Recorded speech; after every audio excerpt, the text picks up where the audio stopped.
What's up guys? Bye late for now. Punta kami ngayon sa lugar kung saan pwede magbawas ng stress at problema. Okay? Overnight muna kami sa Cebu kung saan stay kami sa malapit nato sa airport which is Travel Be Inn. With breakfast na yan at very convenient guys. Kasi malapit dito mga store like 7-Eleven at iba pa with drop-off na din sa airport. Okay? Tuloy guys, punta kami ngayon sa isang isla ng western part of Visayas. Okay, so sasakay naman kami ng airplane punta sa isla ng... Anong isla to guys? Okay, so papunta kami sa isla ng Boracay. Okay, nag-tricycle lang kami guys papuntang Katiklan Port kasi kulang kami sa budget. 25 pesos lang per head. Dito ka na magbabayad guys, worth 300 para makatawid 5 to 6 minutes. Parating mo na ang Boracay. Okay, thank you Lord. Andito na kami sa Boracay Island, sa lugar na puro masaya ang tao at nag-enjoy. Iwan natin muna ang problema, okay? Sumakay kami ng e-trike papuntang hotel, 25 pesos lang para naman makatipid-tipid kami. Okay? Ang dami palang naglalakihan na establishment dito guys. Kahit isla lang pero payaman. At sigurado malagastos na isla to. Pero kita mo naman ang result, okay? Okay, dito na kami Station 2. Marami palang store dito guys. Kahit island. At malayo pa ang aming linakad papunta sa aming titirahan. Maganda talaga ang isla na to guys. Okay, thank you Lord. Nakapunta din kami. Okay, nakita rin namin ang beach. Ay, sulit ang pagod. Kahit malayong linakad, andito na kami. Chicken muna. Siyempre dahil gutom kami, dito kami sa fast food ni Vice Gob, ang Andox. Okay, gutom yan. So ngayon, busog na. Pwede nang lakad-lakad ulit guys. At ngayon, iikutin namin ang island gamit ang aming paa. Okay, so nag-walking lang kami papunta sa kabilang side ng isla.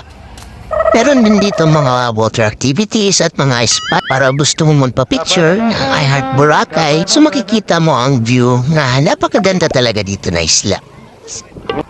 Nakaka-relax. Okay. At ito guys, ang mga activity dito sa likod ng isla ng Station 2. Okay. Mga lumilipad. Parang surfing guys. Mga lumilipad. Ano ba tawag dyan? Parachute. Okay. Ito naman kami nakapila para magpa-picture sa nyob. Lakad naman guys, papunta sa grotto ni Mama Mary dito sa Station 1. Share mo ng tour guide ko guys, okay? Makaka-relax talaga ang beach guys, lalo na pag ganito kaganda ang view. Marami ang vitamin C. Okay? Dito na kami nakabili ng tubig dahil purang tubig dito guys. Sarap na ice cream. Siyempre, nagkukumartin muna kami. Ay, kukumama pala. Okay. Iba-ibang klaseng tao makikita dito ni Monique guys. Iba-ibang lahi. Lahat ng klaseng tao dito sa mundo makikita nyo dito guys. Okay. Nakakapagod pala dito ikutin guys. Gamit ang paa. Hindi lang pala madali. Dahil napakalawak. Okay. At inabutan kami ng gabi sa aming paglalakad. Hindi pa namin nalibot ang island na to. Easy ang life dito guys. Kahit saan ka tumingin, maraming banda. Okay. Ang daming paninda, pera lang ang wala. Okay. Ay nako, nakakapagod na maglakad. Balik na kami. At matulog para bukas. Okay, good morning guys. This is our second day. Ready na for island hopping kung saan malilibot namin ang isla na to. Okay, naghihintay na kami sa aming island hopping. So 9 a.m. ang alis namin dito para maglayag.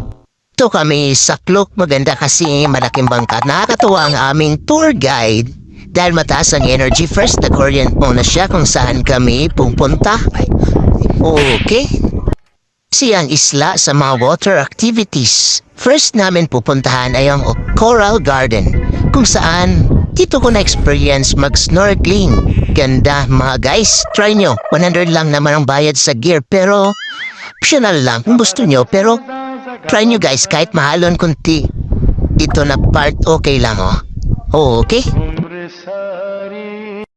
Second island na pinuntahan namin ay ang Crystal Cove. Sulit naman ang 300 na entrance kasi maganda ang view.